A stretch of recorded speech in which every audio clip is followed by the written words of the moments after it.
Jay here, Stretford Paddock. This is the Paper Talk. As you can see, I'm not in the studio. I'm not outside Old Trafford. I'm in my kitchen in not so sunny Salford. Well, it's actually quite sunny, but it's a bit cold out there. So make sure you've got your parkers on. We are going to be back later on this evening, myself and Joe Smith with Paddock Live late tonight. So make sure you are hitting like, share and subscribe so you don't miss out on any of that good stuff. This morning, though, all the news around Manchester United is focusing basically on Ole Gunnar Solskjaer's interview that he's given or his chat with the Overlap. He joined Gary Neville, Roy Keane, Jill Scott and Jamie Carragher on the Overlap Stick to Football podcast, I think it is. Loads of good quotes coming out from there, loads of revelations, some of which we already kind of knew, others which we didn't.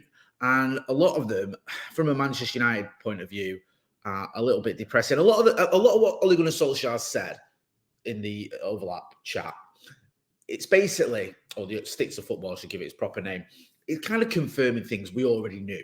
We knew that we wanted Jude Bellingham. We knew that we wanted Declan Rice. We knew that Cavani wasn't completely happy when Ronaldo arrived. We knew that we wanted Erling Haaland, for example, but this is just sort of confirming it in terms of what actually happened with certain deals, what went wrong, what unravelled for Ole Gunnar Solskjaer a little bit, and how he felt about certain transfers and not getting certain players and getting other players as well. So there's loads and loads of stories to go through from this. We could do this all day long, to be honest with you, when it comes to this podcast that he's done. And we will chat about it later on today.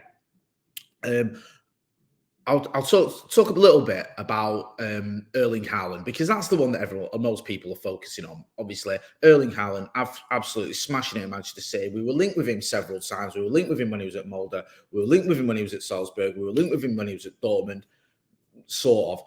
We obviously never got him any of those times. Here, Ole Gunnar Solskjaer has been saying how we could have got him. He said that he had Haaland in Molde for 2 seasons. I think he goes on to say it was around 18 months. This summer before I got here to United, I rang the club and said, you've got to sign this boy. He'll be top class. That was in July 2018, and they said no. They had enough reports on players. Then I became the caretaker manager, and we'd sold Haaland to RB Salzburg. This is where it really gets sort of depressing. I'd tell the club straight away to buy him while he has a release clause. We knew that then, and no one else would have paid the money, 20 million euros, it would have been a bargain. It was the club's decision not to go for him. We never made bids or went in for him until he started scoring for Salzburg. But then everyone was there. His release clause then was still good. 60 million euros. I mean, that would have been a bit of a bargain, to be honest with you. You could have got Haaland for 60 million euros. I guess 60 million euros is obviously a lot of money for a young player that at that time wasn't unproven, but hadn't really sort of become the Erling Haaland that we know. Now, it's just a bit depressing in it, because you've got a manager there who knows the player, who wants the player, who can get the player for a relatively cheap price in 20 million euros. It's all set up. You probably can get him. The player knows the manager as well, obviously, and we don't make it happen. It's a deal that,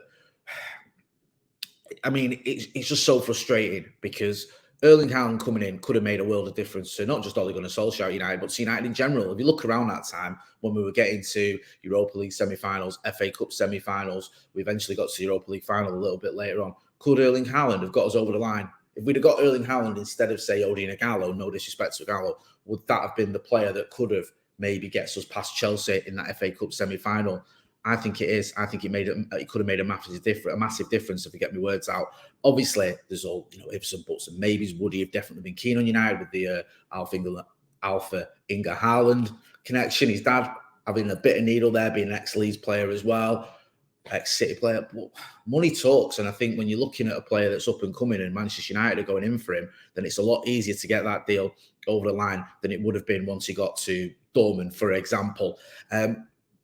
Another player as well that we tried to get and that we couldn't. Get involved in the comments in the chat, by the way, and let us know what you think about the Haaland situation, was Jude Bellingham. Now, this was slightly different. Ole Gunnar Solskjaer, and again, we kind of knew this at the time, speaks about how the club pulled out all the stops to try and get Jude Bellingham. He met Brian Robson, he met Eric Cantona, he met Sir Alex Ferguson. He got a tour of the club and the training facilities, but it seems like, according to Ole Gunnar Solskjaer, his mind was pretty set on what he wanted to do, and the fact he wanted to not just go to Dortmund, but get game time as well, get so many minutes as well.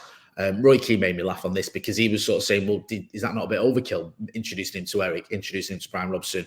Keane made the point that he wouldn't have chose whether to sign for United based on whether he met Bobby Charlton or not. So Bobby Charlton, but I get Keane's point, and I think Ollie was sort of pointing out that there was a little bit of coincidence there, that I think some of these people were at Carrington when Bellingham was there. So we thought, right, okay, let's meet him while we're here, kind of thing. Bellingham's mind was obviously made up. I'm not as annoyed at the Bellingham one because I think like the club tried to get him. He just obviously had his mind set elsewhere. The Haaland one is a little bit more frustrating, more so than Declan Rice. Declan Rice is another player that's mentioned as well. I think the price tag for Declan Rice was a bit more than it was for Jude Bellingham, and he wasn't quite the player that he's become since he went to Arsenal. But again, it's fine margins, isn't it? You think, if we'd have got a Bellingham, if we'd have got a Rice, if we'd have got a Haaland, how do United end up? I'm not saying that we would have won a title or we would have won loads of trophies, but you just wonder, don't you? Would we have a few more pots in the trophy cabinet?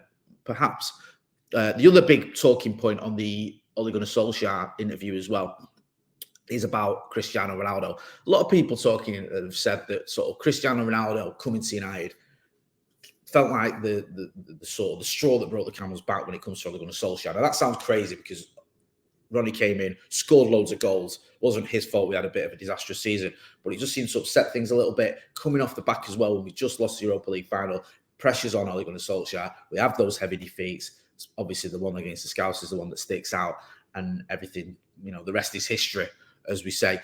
Just on the Ronaldo front, Ole Gunnar Solskjaer says, you've got Mason Greenwood, Marcus Rashford and Andy Martial, who can learn from Cristiano as he's the best, the most disciplined, and he's been the best player in the world, and you think he's going to help them. When he arrived at the club, he told me to start him for 3 games in a row, then put me on the bench for the 4th game, but he's so passionate. So when I did that, he didn't like it, because you remember, well, there was that sort of issue on, I think it was the Everton game, where he dropped him, and then there was rumours that Ronaldo wasn't happy. So Alex Ferguson, I think, was sort of videoed, commenting on it to someone saying that you play your best players. And it felt like this was all getting a little bit sort of,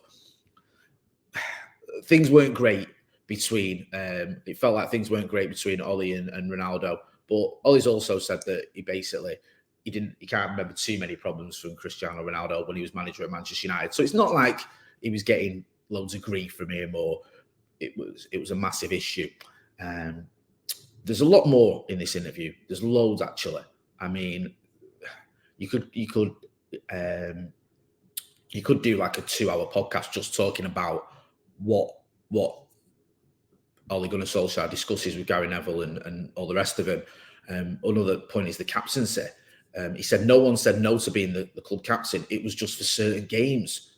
I don't want to be captain almost for this match.